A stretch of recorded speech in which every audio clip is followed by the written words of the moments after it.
اور یہ نشیش مکمل ہوئی ہے۔ اب جن حضرات کو سوال کرنا ہو اس میں دو باتوں کا لحاظ رکھا جائے۔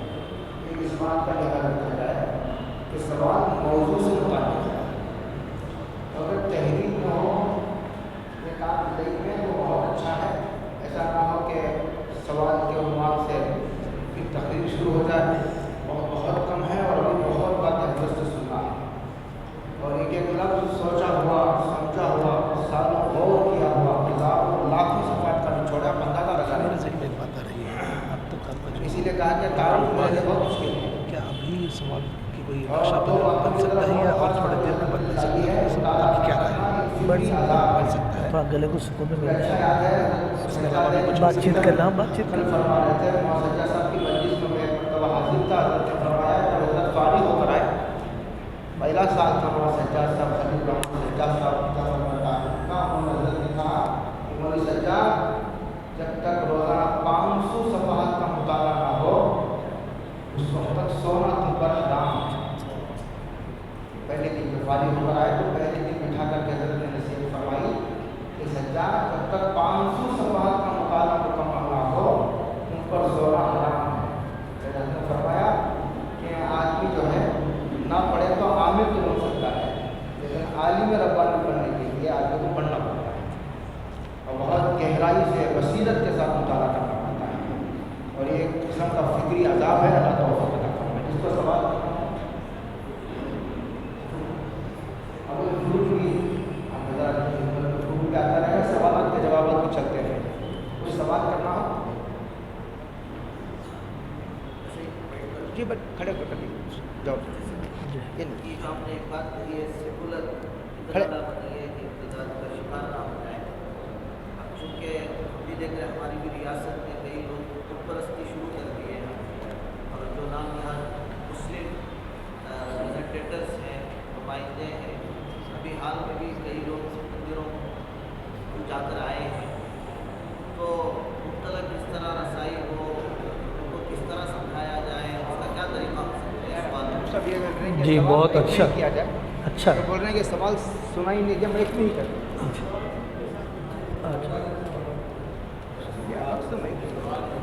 بعد میں سر جی سر سننے کے بعد جیسا خود بھی سوال کیا گیا ہے وہ بول کر اس کا ہاں جی قریب آ کر ٹھیک، اب آگے ہیں تو اب آگے ہیں تو دیجیے، بلائے ہیں تو میرا سوال یہ تھا کہ سیکولر ابتدا نہ بلکہ کہ ابتدا کا شکار نہ ہو جائے، جیسے مفتی صاحب نے دوران کلام ایک بڑی اچھی قیمتی بات کہی تھی، تو ہماری ریاست میں بھی ہمارے جو مسلم ریپریزنٹیٹرس ہیں، نمائندے ہیں، سیاست میں ہیں، اب ایک معمول بن گیا ہے، وہ مندروں کو جا رہے بت پرستی کا شکار ہے۔ ابھی حال ہی میں لوگوں کو دیکھا گیا اور 22 جنوری کے دن بھی دیکھا گیا کہ باقاعدہ رام مندر کے وہ افتتاح میں بھی گئے تھے اور باقاعدہ پوجا پاٹ میں شریک رہے، پرساد بھی انہوں نے لیا۔ تو ان تک پہنچنے کا کیا طریقہ ہو سکتا ہے، ان کو سمجھانے کی بہترین سبیل کیا ہو سکتی ہے، میرا سوال ہے۔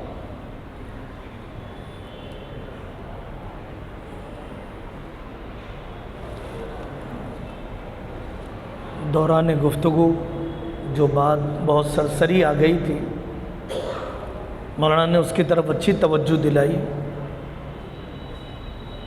پہلی بات، آپ اس ملک میں اور کسی بھی ملک میں اتحاد قائم کرنے کے لیے مذاہب اور مسالک کا اختلاف ختم کرنا ضروری نہیں ہے، اشتراک پیدا کرنا ضروری ہے۔ اتحاد پیدا کرنے کے لیے کسی بھی ملک کے مذاہب اور مسالک میں اختلاف ختم کرنا ضروری نہیں ہے، اتحاد پیدا کرنے کا طریقہ اشتراک پیدا کرنا ہے کہ میرے اور آپ کے اس ملک کے مشترکہ مسائل کیا ہیں۔ غربت، مہنگائی، بے روزگاری، ناخواندگی، بدامنی، یہ ہمارے حقیقی مشترکہ مسائل ہیں۔ نمبر 1۔ نمبر 2، کامیاب قائد بننے کے لیے غیروں کے تہوار میں شرکت ضروری نہیں ہے۔ کامیاب قائد، کامیاب لیڈر بننے کے لیے اپنے اسلام کا سودا کرنا ضروری نہیں ہے۔ اگر ایسا سمجھ رہے ہیں تو آپ قائد مت بنیے۔ اگر آپ ایسا سمجھتے ہیں کہ قوم کی خدمت میں بھی چراغ سے مجلس کا افتتاح کروں گا، میں ووٹ حاصل کرنے کے لیے مندر کی حاضری دوں گا، اگر آپ یہ ضروری سمجھتے ہیں تو قوم کی خدمت نہ کریں، اپنے ایمان کو سلامت رکھیں۔ تیسرے نمبر پر دنیا میں مثالیں ہیں، ہماری کوتاہی ہے کہ ہم نے ان سیاستدانوں کی صحیح رہبری نہیں کی، واضح نقشہ ہمارے ذہن میں ہی نہیں ہے۔ طیب رجب اردوغان صاحب، ہم 2 سال پہلے ترکی میں تھے، ان کے اپوزیشن کے علاقوں میں پہنچے تو ان کا مد مقابل بھی ان کو ووٹ ڈالنے پر مجبور ہے، ان کی خدمات کی وجہ سے۔ طیب رجب اردوغان صاحب جو کچھ بھی امدادی کام کرواتے ہیں تو اپنے ووٹ ڈالنے والوں کے علاقوں میں نہیں، اپنے مخالفین کے علاقوں میں بھی۔ ان کی اس وسعت ظرفی اور ان کے اس امدادی جذبے پر ان کا اپوزیشن حیران ہو جاتا ہے کہ آخر اس شخص کو بدنام کیسے کیا جائے، بے حیثیت کیسے کیا جائے۔ غیر مسلموں سے رواداری یا دعوت کے لیے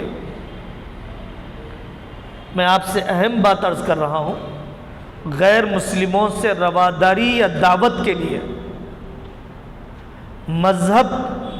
مذہبی جگہ اور مذہبی تقریب کا استعمال مت کیجیے۔ مذہبی جگہ اور مذہبی تقریب کا استعمال مت کیجیے۔ مثلا آپ مسجد میں بلا رہے ہیں غیر مسلموں کو، آؤ بھائی ہم نماز کا طریقہ آپ کو بتانا چاہتے ہیں، تو اب وہ تبادلے میں آپ کو ہی مندر آنے کے لیے کہیں گے۔ مصیبت ہمارے لیے ہے کہ توحید شرک کے مہم کسی عمل کو قبول نہیں کرتا ہے۔ مصیبت ان کے لیے نہیں ہے 1 کروڑ خدا ہے، 4 خدا اور بڑھ جائے، کوئی حرج نہیں ہے، جتنے کنکر اتنے شنکر۔ تکلیف ہمیں ہے کہ توحید کا نظریہ انضمام کو قبول نہیں کرتا ہے۔ اسلام استقلال کو چاہتا ہے، انضمام کو نہیں چاہتا ہے۔ مکمل مذہب ہے، تکمیل کی ضرورت نہیں ہے۔ تو آپ رواداری یا دعوت کے لیے غیر مسلم بھائیوں کو مذہبی جگہ یا مذہبی تقریب کا استعمال، عید میلاد تقریب آ جائیں سب لوگ تو ٹھیک ہے بھائی، دیوالی تقریب میں آپ بھی آئیے ہمارے پاس۔ اس کے بجائے آپ دواخانوں میں جائیے، عیادت کیجئے، تعزیت کیجئے، امداد کیجئے، قرض دیجئے، کاغذات درست کروائیے، حکومت کی اسکیمات پہنچائیے۔ ایسا کام کر کے بتلایا۔ آپ کے ملک میں بھی مولانا اسرار الحق صاحب قاسمی رحمۃ اللہ علیہ نے علاقے کے دوسرے مسلک اور مذہب کے لوگ بھی انہیں ووٹ ڈالتے تھے، کیونکہ حضرت سیلاب کے زمانے میں پانی میں بھیگتے ہوئے ڈوبتے ہوئے ان پسماندہ دیہاتوں تک پہنچ جاتے تھے۔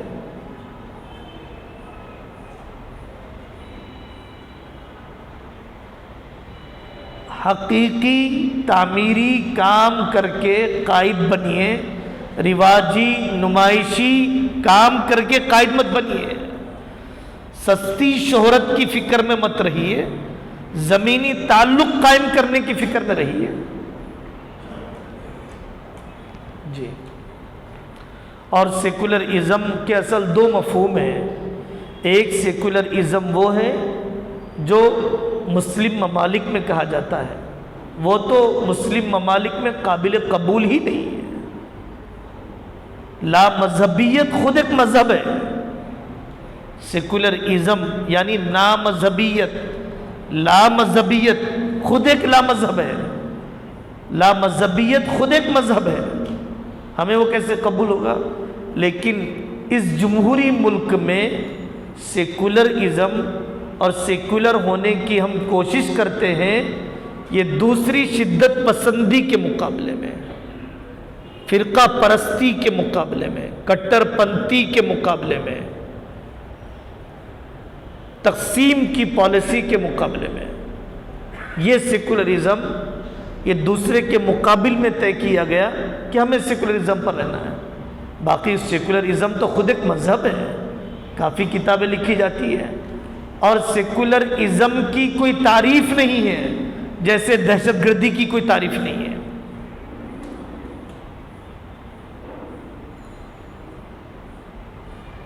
موضوع بدل جائے گا، تو اس لیے سیکولرزم اور العلمانیہ پر کافی اردو میں عربی میں لکھا گیا، پڑھنا چاہیے۔ جی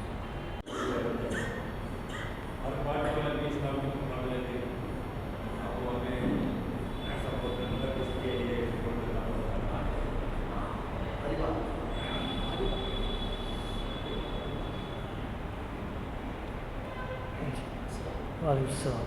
ہر پارٹی والے بھی مسلمانوں کے خلاف بھی اور مسلمانوں کی بھی ہے، اسلام کی بھی ہے، آپ اس کے ہمیں سپورٹ کر سکتے ہیں۔ ایک دوسری آپ کے علاقہ میں ہمارے اویسی صاحب ہیں، ان کے لیے علماء کرام کی تعیین اور تعیین کر سکتے ہیں۔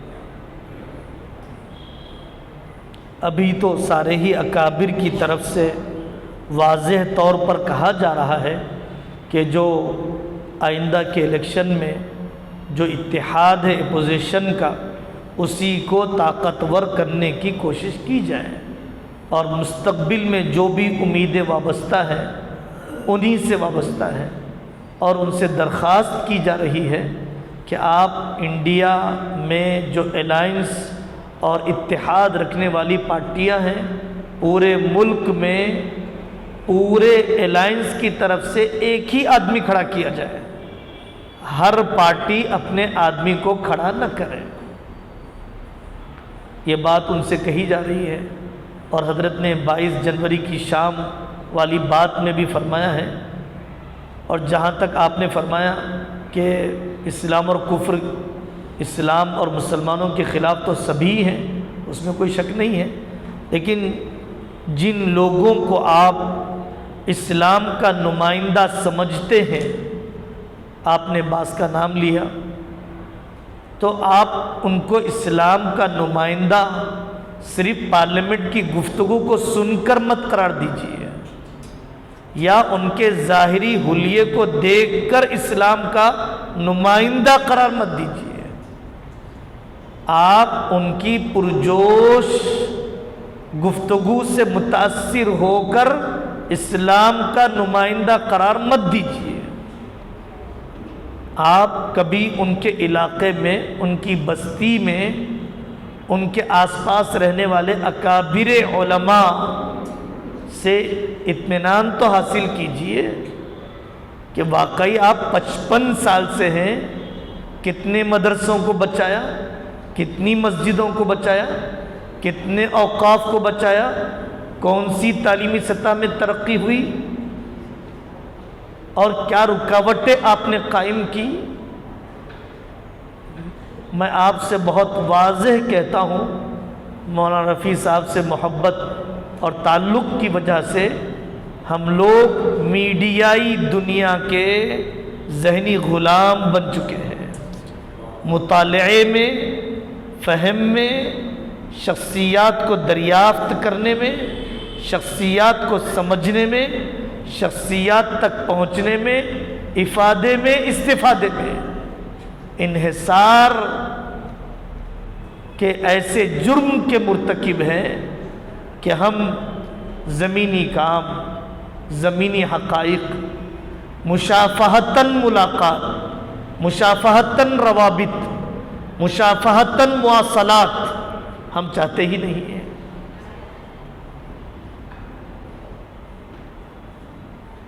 ہمارے بہت سے قائدین ہیں، حضرت مولانا بدر الدین اجمل صاحب دامت برکاتہم کا کام آپ آسام میں جا کر دیکھیے، ان کے سیاسی قائد ہونے کا قد بہت چھوٹا ہے، ان کے عالم اور رفاہی کام کے خادم ہونے کا قد بہت اونچا ہے، لیکن ہم جانتے نہیں ہیں۔ دارالعلوم دیوبند کی انہوں نے جو خدمت کی، اور بھی اسی طریقے سے بعض خاموش قسم کے لوگ ہیں، ایسے لوگوں کو تیار کرنا چاہیے، ایسے لوگ بنانے چاہیے۔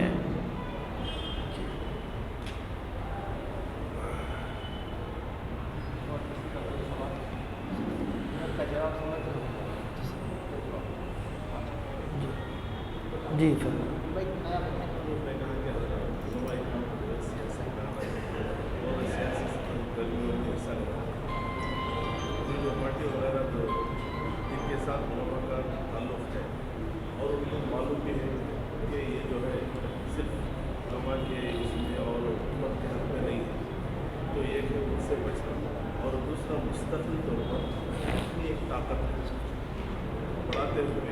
پارلیمنٹ تک جانے کی کوشش کرنا، کیا اس کے لیے علماء اکرام کو آگے آ کر وہاں تک جانے کی تیاری کرنا چاہیے؟ اگر اس کی تیاری کرنا چاہیے بولے تو یہ جو مسجد وغیرہ جو ہماری خدمات ہیں، ان خدمات کو کیسے تدریجاً تھوڑا خود مختار بنتے ہوئے مکمل طور پر آگے جانا، اور اس کے لیے متبادل جیسے تجارت وغیرہ میں دھیرے دھیرے ہم جو ہے چھوٹی بنیاد پر یہ کرتے ہوئے ایک خود مختار بنیں گے تو عوام سے جڑ کر بہت اچھا سے جانا ایک سوال، اور دوسرا جاتے ہوئے علماء کو جو علماء سے تکلیف ہوتی ہے، عوام سے علماء کو جو علماء سے تکلیف ہوتی ہے نظریاتی اعتبار سے اور ان کے اوپر سے کچھ ڈالنے کے اعتبار سے، یہ جو ہے ہمارے پاس فہرست میں تمام چیلنجز کو کیسے اپنے ساتھ رکھتے ہوئے وہاں تک جانا۔ پہلی بات، کوئی بھی کام کرنے کے لیے آپ یہ کیوں چاہتے ہیں کہ مطعون نہ ہو؟ آپ کیوں خواہش کر رہے ہیں کہ دنیا آپ کے بارے میں زبان نہ کھولے؟ اور یہ کس کے ساتھ ہوا کہ دنیا نے اس کے بارے میں زبان نہیں کھولی؟ اگر ہم لوگوں کی طعن و تشنیع سے ڈر رہے ہیں اصول اور اخلاص پر رہتے ہوئے، تو ہماری ابھی ابتدائی تربیت بھی نہیں ہوئی۔ کئی اکابر جی طعن و تشنیع کے خوف سے اصول و اخلاص پر رہتے ہوئے اگر ہم کام چھوڑ رہے ہیں یا یہ خوف لے رہے ہیں تو ہماری ابتدائی تربیت بھی نہیں ہوئی۔ کتنے اولیاء ہیں جن کے ملفوظات میں یہ بات منقول ہے کہ ان کا دل بھر آیا، اے اللہ مخلوق کیا کہہ رہی ہے میرے بارے میں، ان کی زبانیں کاش رک جاتی۔ تو اللہ نے ان کے اوپر الہام فرمایا، مخلوق کی زبان میں نے میرے بارے میں نہیں روکی ہے، تیرے بارے میں کیوں روکوں؟ اپنے محبوب کے بارے میں نے روکا نہیں ہے، تمہارے بارے میں کیوں روکوں؟ ایسے موقع پر حضرت حاجی امداد اللہ مہاجر مکی رحمۃ اللہ علیہ کا ملفوظ جو ایک حدیث کا خلاصہ ہے، بہت مفید سمجھ میں آتا ہے۔ وہ فرمایا کرتے تھے جب بندہ اپنی اختیاری تربیت نہیں کرتا ہے تو اللہ اضطراری تربیت کا انتظام کر دیتے ہیں۔ تو سمجھنا چاہیے کہ میرا اللہ میری اضطراری تربیت کر رہا ہے۔ تیسری بات، آپ کی شخصی حالت کیسی ہے؟ اگر آپ شخصی طور پر اپنے تدین میں مضبوط ہیں اور واقعی ایسی اینٹ ہے کہ جو پانی میں ڈالے جانے پر گھلنے والی نہیں ہے، تو ضرور آپ کو سرگرم سیاست میں آنا چاہیے۔ اور ضرور آپ کو الیکشنی سیاست میں آنا چاہیے، ضرور آپ کو حفظ الرحمان سیوہاری بننا چاہیے، سید محمد میاں صاحب دیوبندی بننا چاہیے، آپ کو ابو المحاسن سجاد بننا چاہیے، اگر فکری اور عملی پختگی ہے اور ماحول کا تاثر قبول کرنے سے محفوظ رہنے کا اطمینان ہے، آپ آگے بڑھیے۔ آگے بڑھنے کے بعد سیاسی میدانوں میں ہمارے لوگ عام طور پر جانے والے احباب پارٹیوں میں استعمال ہونے جاتے ہیں، پارٹیوں میں اپنا پیغام رکھنے کے لیے نہیں جاتے ہیں، اعلی کار بن کر تو رہتے ہیں، مسلمانوں کے نمائندہ بن کر نہیں رہتے ہیں۔ یہ پوری 70 سالہ تاریخ ہے اور ملک بھر کی صورتحال ہے، بلکہ اتنے زیادہ دباؤ میں رہتے ہیں کہ اگر وہ دوسرے مذہب سے متعلق لیڈر رکوع کرنے کے لیے کہیں تو سجدے میں چلے جائیں، غیر ضروری طور پر۔ اور آپ اطمینان رکھیے، آپ اطمینان رکھیے، آپ اطمینان رکھیے، امت کا آج بھی اعتماد مذہبی قیادت پر زیادہ ہے سیاسی قیادت کے مقابلے میں، ممبر و محراب پر زیادہ ہے اسمبلی اور پارلیمنٹ کی کرسی کے مقابلے میں۔ آپ شفاف زندگی کے ساتھ، مضبوط اصول کے ساتھ قومی مسائل کی نمائندگی کرتے ہوئے بتدریج 70 سال لگ جائے کوئی بری بات نہیں ہے، 50 سال لگ جائے کوئی بری بات نہیں ہے۔ آپ اپنی شناخت قائم کیجئے، آپ اپنا عملہ بنائیے۔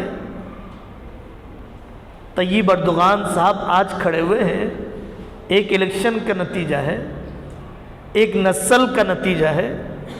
نجم الدین اربکان سے لے کر طیب رجب اردوغان تک 70-80 سال کی فکری افراد سازی، ذہنی تربیت اور زمانے کی تدریج ہے۔ اس کے بعد یہ مثال ہم دیکھ رہے ہیں، تو یہ دفعتاً منزل تک پہنچنا، بہت جلد بالغ ہونے کی فکر، یہ فطرت کے بھی خلاف ہے، تاریخ کے بھی خلاف ہے، بلکہ تیار رہنا پڑتا ہے کہ اگر میری فکر کا عملی نمونہ میری زندگی میں بھی نہ آئے تو غم نہیں ہے، طائف کے لوگوں میں نہ آئے تو اس کی نسلوں میں آ جائیں گے۔ اتنا پر امید ہو کے چلنا پڑتا ہے قائد کو اپنے مشن کے بارے میں۔ نتیجے کی جلد بازی آدمی کو مشن میں ناکام کر دیتی ہے، نتیجے کی جلد بازی آدمی کو اپنے مشن میں ناکام کر دیتی ہے۔ آپ اخلاص اور اصول پر نظر ثانی کیجئے، تسلسل محنت کرنا چھوڑیے۔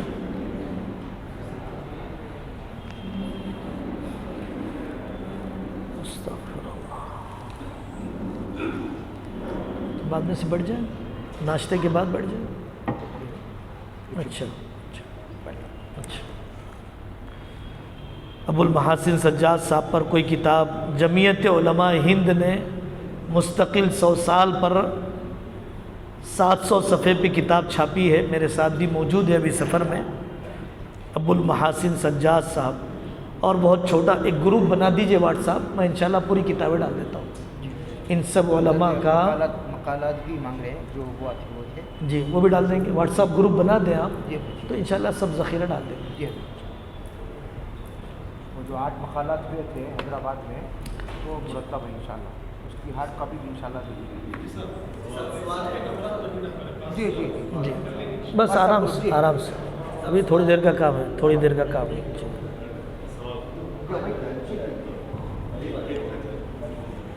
چھٹی آ گئی۔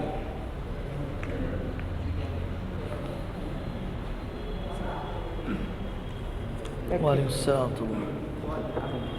اس عاجز کا چھوٹا سا سوال یہ ہے، ایک سوال کا حصہ تھا ہمارے ساتھی کا کہ ہم امامت کے ساتھ سیاسی میدان، تجارت کے ساتھ سیاسی میدان، دیکھیے ناپختہ مزاجی کے ساتھ ہم آپ کو ہرگز اجازت نہیں دیں گے کہ آپ امامت چھوڑ دیں، پھر آپ نہ فرض نمازوں کے رہیں گے نہ سیاسی میدان کے قائد بنیں گے۔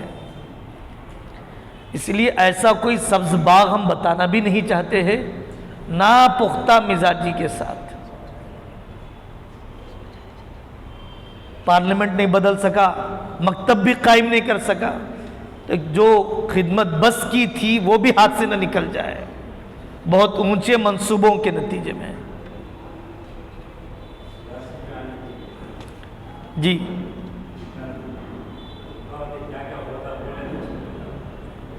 کوئی رکاوٹ نہیں ہے، ابھی جو رفاہی کام آپ کو بتائے گئے علاقے اور بستی میں،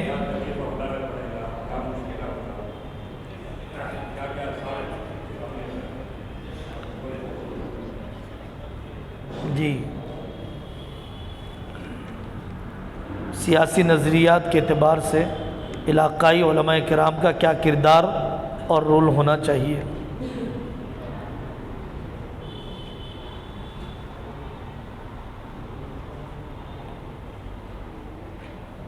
اتنی بات تو کہی جا سکتی ہے کہ کھلے طور پر ابتدائی دور میں کسی پارٹی کی چھاپ اپنے اوپر نہ بنائیے، اتنی بات تو کہی جا سکتی ہے کہ ابتدائی دور میں کھلے طور پر کسی پارٹی کی چھاپ اپنے اوپر نہ بنائیے، ایک کام۔ دوسرا، سرکاری اسکیمات کو زمینی سطح تک پہنچائیے۔ تیسرا کام، نام کے غم میں مت رہیے، کام کے غم میں رہیے۔ ابو المحاسن سجاد صاحب رحمۃ اللہ علیہ نے اتنے سب کام کیے لیکن وزیر اعلیٰ وہ نہیں بنے۔ ایک بیرسٹر یونس صاحب تھے، ان کو انہوں نے وزیر اعلیٰ بنایا اور ان کی وزارت کی حلف برداری کے بعد اپنے چھپر نما مکان میں اپنا سادہ سا رومال ڈالے ہوئے پیدل نکل گئے، لوگوں نے رکشے پر بٹھا کر رخصت کیا، جاہ طلبی کے بغیر، محض خدمت قوم کے لیے۔ جی جی فرمائیے۔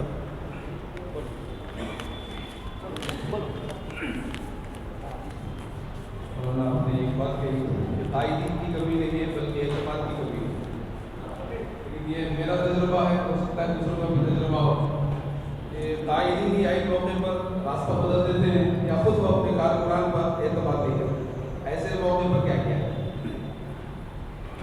کام کرنے کا بنیادی اصول یہ ہے کہ اللہ سے بھی حسن ظن ہو، بندوں سے بھی حسن ظن ہو۔ جو شخص اللہ سے بھی بدگمان ہے، بندوں سے بھی بدگمان ہے، وہ کوئی مشن لے کر آگے نہیں بڑھ سکتا ہے۔ ایک عام ایمان والے کے بارے میں ان کی کوتاہی کی تعویل کر لینا چاہیے، تو اپنے قائد کے بارے میں کوئی عذر تلاش کر لینے میں مجھے کیا تکلیف ہے؟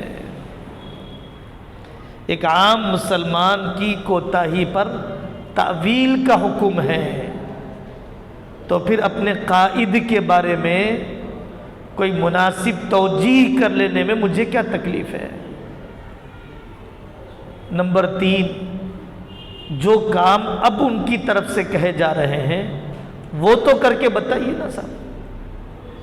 اگر کوئی مناسب مشورہ ہے آپ ابھی لکھ کر دیجئے مجھے، آپ کس قائد تک پہنچانا چاہتے ہیں، میں انشاءاللہ دست بدست پہنچا دوں گا۔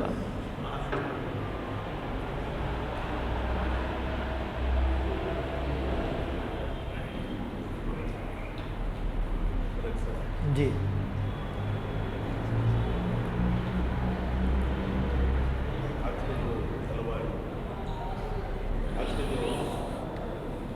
کالج کے جو طلبا ہیں اور طالبات اور ان لوگوں سے رابطہ کرے بغیر آگے کا کام نہیں کر سکتے، چونکہ یہ نئی نسل ہے۔ اب یہاں ایک بہت بڑا گیپ یہ ہے کہ کالج میں نکلنے والے